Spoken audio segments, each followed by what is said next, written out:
আমরাও সাথ দিব, নিয়েও সাথ দিবেন।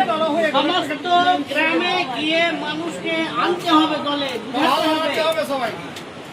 আমি জয়েন্ট হয়ে গেলাম না, আমার যদি এই মালদার মধ্যে যদি গাজলেও কোনো আমার আত্মীয় স্বজন থাকে, তাদেরকে অনুপ্রেরণ করতে হবে যে এমআইএম করতে হবে, আসো এমআইএম করি।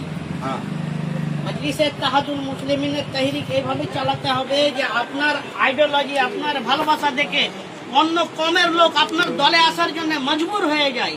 আপনাকে সেই ব্যবহার রাখতে হবে, আপনাকে সেই উন্নতি দেখাতে হবে। এটা হচ্ছে মজলিসে ইত্তেহাদুল মুসলিমিনের তাহরিক। ব্যাপারটা হচ্ছে যে খালি আমার গ্রাম সুন্দর হয়ে গেল না, আপনার গ্রাম সুন্দর করার আগে আপনাকে পাশের গ্রামটাকে দেখতে হবে। সে অন্য কমের থাকুক, অন্য ধর্মের মানুষের থাকুক, কিন্তু মজলিসের কাজ হচ্ছে সবসময় আগে আপনি অন্য কারো ঘর আগে সাজিয়ে তারপরে নিজের ঘর সাজাবেন।